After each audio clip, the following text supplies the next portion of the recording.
My parents tried to force me to work for my sister's business, so I quit and built a company that left them dependent on me years later. I'm a 24-year-old guy, and for as long as I can remember, I've lived in the shadow of my older sister, Hannah, the golden child, the miracle daughter, the center of gravity in a house where I was more of an accessory than a son. I grew up watching my parents light up at every little thing she did, celebrating her participation trophies like Olympic medals while my own achievements landed with a quiet thud, acknowledged only with a distracted, "good job," before the conversation shifted back to her. It didn't take long for me to understand my place. I existed in the background so Hannah could shine in the spotlight. What made it worse was the cycle of her big, dramatic ideas, business plans, passion projects, self-funded, career experiments, all of which crashed before they even took off. But every time she failed, my parents were right there with open wallets and open arms, telling her she was meant for greatness. Meanwhile, I was the one juggling part-time jobs, saving up slowly, quietly, and independently for my dream of building a tech startup. No funding, no emotional support, no "we believe in you." Just me, my savings jar, and late-night coding sessions. Whenever I tried to talk about my goals, my parents would nod politely and then immediately pivot to Hannah, her ideas, her plans, her future empire, that they insisted was just one lucky break away.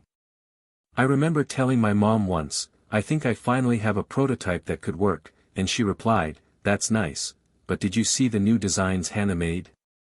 She's really onto something." It stung, but I got used to it. Numbness becomes normal after long enough.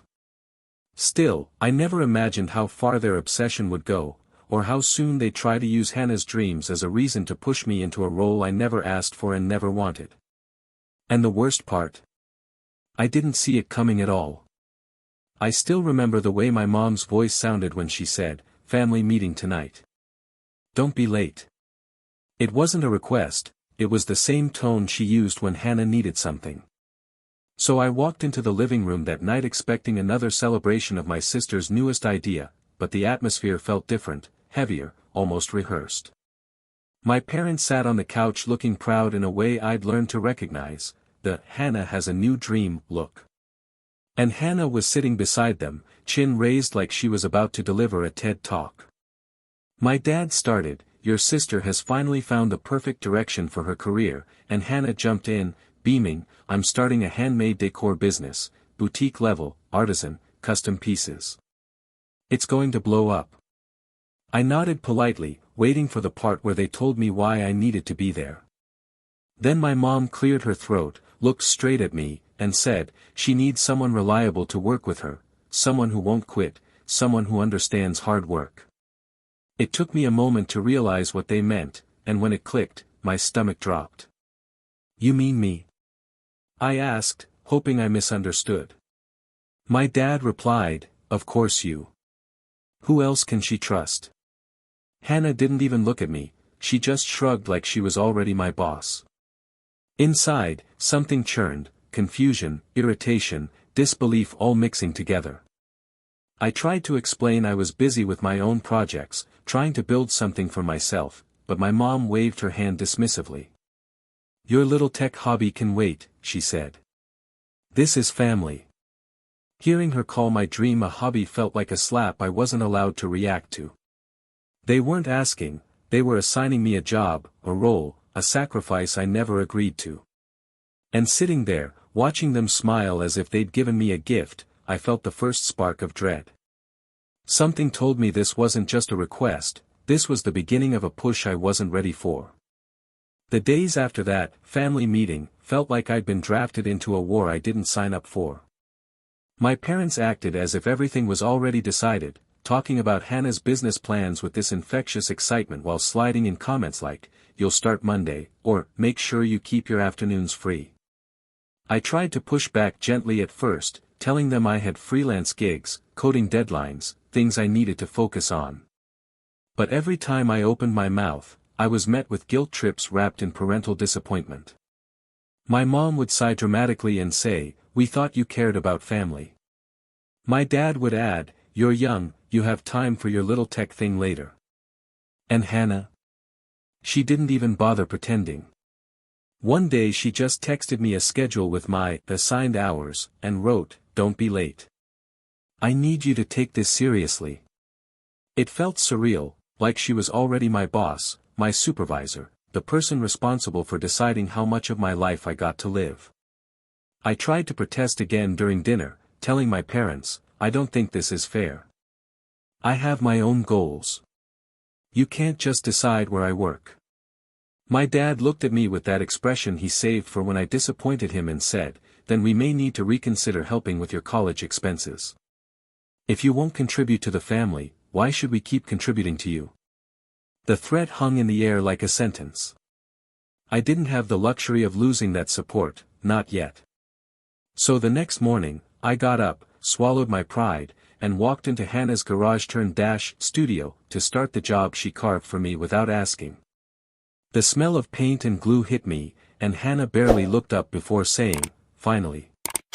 Took you long enough." And in that moment, as I stood there holding tools I never wanted to touch, something inside me went quiet, like I knew I was stepping deeper into a trap I wouldn't escape easily. The worst part? I had no idea how much darker it was about to get. Walking into Hannah's studio every morning felt like entering a world designed to shrink me. The place was a chaotic mix of half-finished decor pieces, glue guns left on, paint splattered everywhere, and boxes stacked so high they felt like physical manifestations of the pressure sitting on my chest. Hannah didn't greet me, she just pointed at whatever task she wanted done, usually without explaining it. "Sort those, sand this, fix that," all said in the clipped tone of someone ordering a servant, not speaking to her brother. I kept telling myself it was temporary, but the days blurred into a grind that drained me more than any job I'd ever worked. What made it unbearable wasn't the workload, it was the entitlement. Hannah acted like she owned me, like I was part of the equipment she purchased and could treat however she wanted. If a piece turned out good, she'd show my parents proudly and say, "Look what I made today." If something went wrong, she'd glare at me and say, "You're messing up my vision." I tried keeping my head down, telling myself not to react, but each comment chipped at me until resentment became a constant hum beneath my calm exterior. Whenever I brought up my frustrations to my parents, they responded with the same tired script. My mom would purse her lips and say, "Hannah is under a lot of stress. You should support her, not add to the pressure." My dad would say, "She's the one taking the big risks. You're just helping. Just helping." As if my time wasn't valuable, as if my dreams were insignificant compared to Hannah's never-ending cycle of failed ventures. And every time I tried to mention my tech startup idea, they brushed it aside with a gentle but dismissive, "We'll talk about that later." But later never came. It was always Hannah's future, Hannah's vision, Hannah's needs. Never mine. Still, I kept showing up, swallowing the bitterness, until one day I stumbled onto something she never meant for me to hear, that made it painfully clear I was never family in her eyes. I was just labor. And that realization changed everything. It happened on a Wednesday afternoon, one of those suffocatingly hot days where the garage felt more like a kiln than a workspace. I was organizing a stack of finished decor pieces when I heard Hannah's voice drifting in from the driveway, sharper and more animated than usual. She was on the phone, laughing, one of those high, performative laughs she used when she wanted to impress someone. I wasn't trying to eavesdrop, but her words echoed so loudly through the open door that I couldn't escape them even if I wanted to. And the moment I realized what she was talking about, my hands froze mid-motion. "No, seriously," she snickered, "I don't have to pay staff. Free labor is the perk of having a brother with no ambition." I felt something tighten in my chest, like all the air had been punched out of me. She kept going, her voice dripping with arrogance. "Yeah, he just does whatever I tell him to. I swear, if he didn't have us, he'd be some random nobody working at a dead-end job. My parents know he wouldn't get anywhere without structure." Hearing her laugh at my expense, mocking the very dream I'd worked years toward, hit harder than any insult she'd ever thrown in my face. I stepped outside, unable to stay silent another second. "Is that really what you think of me?" I asked, my voice shaking. Hannah didn't even flinch. She looked me dead in the eyes, lifted her phone away, and said flatly, "Grow up. You're overreacting. Go back inside and finish sorting." Like I was nothing. Like I wasn't even worth pausing her call for. I went straight to my parents, anger buzzing under my skin, and repeated every word I heard. But instead of outrage, instead of anything, my mom sighed and said, "You two always take things too seriously." My dad added, "She's stressed. Don't make it worse." In that moment, something inside me cracked, not loud, not dramatic, but silent and final. And it was the first time I realized staying here wouldn't just steal my time, it would eventually steal every part of who I was. But I had no idea the breaking point was still coming, and it would hit even harder. I woke up the next morning with this sick heaviness in my chest, the kind that makes you feel like your body is warning you about something your mind hasn't accepted yet. I dragged myself to Hannah's studio anyway, telling myself to just get through the day, but the moment I walked in, she was already snapping at me. "You're late," she said, even though I wasn't. "I need you to stay longer today. Big order. Don't disappear like yesterday." Her voice had that sharp, dismissive edge, like she owned my time, my sanity, my life. I realized, with a slow painful clarity, that she didn't see me as a brother at all, just a tool. As the hours passed, the weight of everything pressed harder, the overheard phone call, my parents' dismissal, Hannah's entitlement. I was sanding down a wooden frame when she walked by and said, "Try not to screw this batch up. I don't have time to babysit you today." Something inside me lurched, anger, humiliation, exhaustion blending until my hands shook. I whispered, "You know, I'm helping you for free," and she scoffed without even looking at me. And that's what family does. Stop being dramatic. By noon, I couldn't breathe. I stepped outside for air, leaning against the wall while my thoughts spun wildly. My mind kept replaying her words, "No ambition, free labor, babysit you." Then my dad's voice layered on top, "If you won't contribute to the family, why should we contribute to you?" The pressure felt like someone had wrapped a fist around my throat. I realized then that staying meant shrinking, every single day, until there was nothing left of me but whatever version of myself they needed. My dreams, my goals, my work, it would all rot in that garage under Hannah's orders.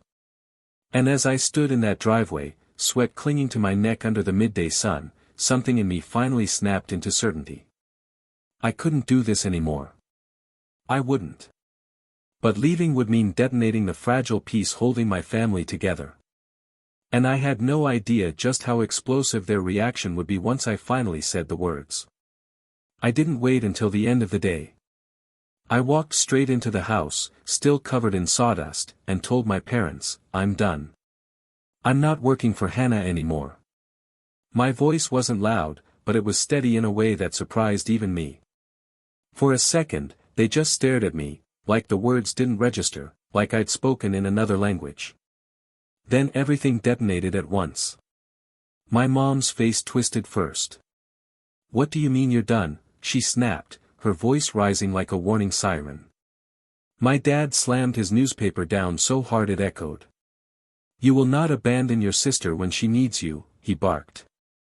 Hannah appeared in the hallway with swollen eyes, like she had practiced crying before stepping out. "I can't believe you'd sabotage me like this," she choked out. "You promised you'd help me." "I didn't promise anything," I said quietly. "You all decided for me." That's when the shouting began.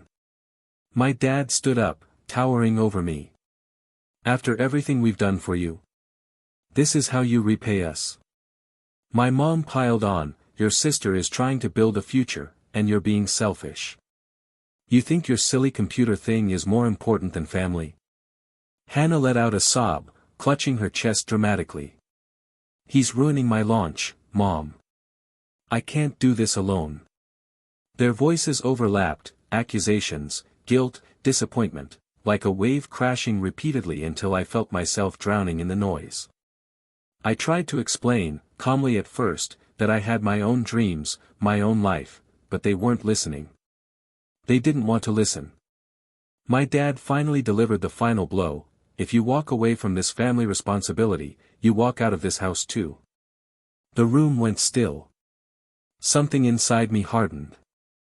I walked to my room, grabbed my laptop, a backpack, a few clothes, just the essentials. When I stepped back into the hallway, they were still arguing with each other about me, not even noticing I was leaving. I opened the front door, heart pounding, hands shaking, and stepped into the sunlight. I didn't know where I was going next, but I knew I couldn't stay there another second. And I had no idea the lowest point of my life was waiting just ahead. I moved into the cheapest room I could find, a cramped space above a mechanic's shop that smelled like oil and old metal. The walls were thin enough to hear every engine rev downstairs, and the mattress dipped in the middle like it had given up years before I arrived. But it was mine, and for the first few days, that was the only thing keeping me from falling apart. The silence, though, that was the part that hit hardest. No noise, no arguments, no footsteps, just me and the drop in my stomach when I realized my parents hadn't called, texted, or even checked to see if I was okay. I tried to throw myself into small freelance coding gigs, but my mind was a mess. Some nights I stared at my laptop for hours, the cursor blinking like it was mocking me. The loneliness was a different kind of pain, heavy, suffocating, echoing every word I'd ever heard about being the less gifted child. I thought about crawling back home more than once, just to make the silence stop. But every time Hannah's voice echoed, no ambition, free labor, he'd be a nobody without us, I forced myself to stay put. The real rock bottom moment came one evening when I checked my bank balance and realized I had barely enough for rent and a week of food. I sat on the floor of that tiny room, harsh fluorescent light buzzing above me, while tears I didn't expect slipped down my face. And through that raw, ugly moment, the truth hit me: if I didn't fight for myself now, I'd never escape the version of me they believed in. That night, something shifted. I opened my laptop, not out of fear, but out of determination, and sketched the outline for a digital automation service I once thought I wasn't ready to launch. It wasn't much, just a rough skeleton of an idea, but it was mine. I didn't know it then, but that broken night in that tiny room would become the starting point of a future none of them ever imagined I could build, one they would eventually depend on. And the first spark of that future was about to ignite. I don't know what kept me going in the beginning, maybe stubbornness, maybe desperation, but I woke up every morning in that cramped room determined to make something work. I started by offering tiny automation services online, cleaning data sheets, writing simple scripts, optimizing small business workflows. The jobs paid very little, but each completed task felt like reclaiming another inch of my identity. I posted on forums, Reddit threads, freelancer sites, anywhere someone might need what I could do. Most days I lived on noodles and instant coffee, but for the first time in my life, every hour I worked was for me, not for Hannah, not for my parents, not for anyone else. One afternoon, I got a message from someone who'd seen my post. "Can you build a tool to automate customer inquiries for my small shop?" It was the first real opportunity I'd seen, and my hands shook as I typed, "Yes, I can." I poured myself into that project for 3 days straight. When I sent it back, the client replied, "This is amazing. Could you take on 2 more tasks?" That simple sentence cracked open a door I hadn't dared to believe was possible. Word of mouth became my lifeline. Clients recommended me to their friends. Their friends recommended me to their networks. Slowly, the gigs turned into contracts, and the contracts turned into something resembling stability. I remember standing in my tiny room one night, staring at my earnings list, whispering to myself, this could actually be something. I reinvested everything. Every dollar I didn't need to survive went straight into upgrading my setup, learning new skills, building something real. Within 2 years, I wasn't just freelancing anymore. I had a handful of steady clients, then employees, then a small office. My digital automation company wasn't huge, but it was alive, growing, and completely mine. And just when I finally started to breathe without fear, that's when my parents reappeared in my life. Not with congratulations. Not with apologies. But with desperation, and a request I never saw coming. It started with a voicemail from my mom, her voice trembling in a way I hadn't heard in years. "Call us back, please. It's about Hannah." For a moment, I felt that old familiar guilt creeping up my spine, the instinct to rush home and fix things like I always used to. But I forced myself to breathe, to stay still, to listen instead of react. When I finally returned the call, my dad answered, sounding tired, defeated in a way that didn't match the man who once barked orders at me. And the moment he said, "Her business, it's gone," I felt a strange mix of emotions twist inside me. Turns out Hannah's boutique had crashed spectacularly. She'd overextended herself, refused to pay the employees she eventually had to hire, and racked up debt faster than she produced products. Suppliers were demanding money, customers were posting complaints online, and she'd even been served a formal notice for unpaid invoices. My parents, who had poured their savings into her dream, were financially suffocating. And now, suddenly, I wasn't invisible, I was their lifeline. When they came to see me in person, they looked smaller, like the weight of their choices had finally pressed them into reality. My mom hugged me too tightly, whispering, "We've missed you," as if the last year hadn't happened. My dad cleared his throat and said, "We're proud of what you built, and we were wondering if you could help." Help. That word again. Then came the real request, "Maybe you could hire Hannah. Give her a chance to rebuild. She's really struggling." My sister sat silently beside them, eyes red, her confidence shattered. For the first time, she wasn't the son in the room, she was just another person who'd made too many mistakes. I didn't answer right away. I just looked at them, all of them, and felt the shift inside me. The power dynamic had reversed, and they knew it. But I wasn't ready to give them the answer. Not yet. They needed to hear something first, something I'd waited my whole life to say. We sat in my office, my space, my walls, my environment, and for the first time in my life, I didn't feel small in front of them. My parents looked around with this mix of pride and desperation, while Hannah stared at her hands like she couldn't bear to meet my eyes. I let the silence stretch, let them sit with the discomfort they'd never allowed me to express growing up. Finally, I said, "Before we talk about anything, I need you to listen." My voice didn't shake this time. It landed heavy, controlled, unignorable. My dad opened his mouth, probably to redirect the conversation like he always did, but I held up a hand. "No. You're going to listen to me for once." My mom blinked, surprised. Hannah tensed. And I began. I told them everything they'd brushed aside for years, the dismissiveness, the guilt trips, the way they'd undermined my dreams while feeding Hannah's without question. I repeated Hannah's words from that day in the driveway, free labor, no ambition, he'd be a nobody, watching her face drain of color. I told them how their choices forced me out of the house with nothing, how I'd lived alone in a room above a mechanic's shop, how I'd cried on the floor wondering if they'd ever cared. My mom started crying softly, whispering, "We didn't know." "You didn't want to know," I said. "Because it didn't fit the story you made about me." Then came the part they weren't expecting. "I'm willing to help you," I said, keeping my voice steady. "I won't let you drown. But I'm not hiring Hannah." My dad stiffened. "She needs direction, structure, support." "No," I said. "She needs accountability.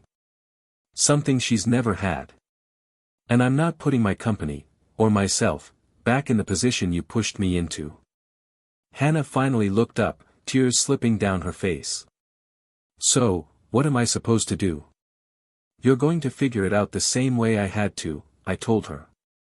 "Without someone sacrificing their life to prop you up." The room fell silent, raw, heavy, real. But this time, I wasn't the overlooked son. I was the one in control. And the final step of reclaiming my life was still ahead. The months that followed were strangely quiet, no explosions, no guilt trips, no dramatic scenes. Just space. Space I'd never been allowed before. My parents kept their distance at first, unsure of how to approach me without slipping back into old patterns. And honestly, I needed that distance too. It gave me time to breathe, to let the tension inside me settle into something softer and clearer. For the first time in my life, I wasn't fighting to be heard, I was just living. My company kept growing, steadily and organically, and every milestone felt like another stitch in a wound that had been open for years. One day, my mom called, not to ask for help, not to guilt me, but simply to say, "We're proud of you." Truly. And for once, it didn't feel like a performance. I visited them a few days later. The house felt smaller somehow, or maybe I'd just outgrown the version of myself who once lived there. My dad apologized, awkwardly, stiffly, like the words were unfamiliar in his mouth, but he said them. And I let myself accept them quietly, even if forgiveness was a process, not a switch. Hannah took longer to face me. When she finally did, she was different, tired, humbled, stripped of the entitlement she once wore like armor. "I'm sorry," she said softly. "I didn't realize how much I depended on everyone else to bail me out." I nodded. "You're learning now. That matters more than anything." She told me she'd started rebuilding her life piece by piece, taking a job, paying debts, learning skills she once dismissed. And this time, none of it relied on me. That was the part that gave me real peace. I helped my parents financially when they needed it, but on my terms, boundaries firm, respect mutual. I didn't owe them anymore, yet I chose to support them because I had the strength to do it without breaking myself. And standing there, independent, steady, finally whole, I realized something. Leaving them wasn't the end of the story. It was the beginning. They once believed I had no ambition. Now they depend on the empire I built from the ground they pushed me onto. And honestly, that's all the closure I ever needed.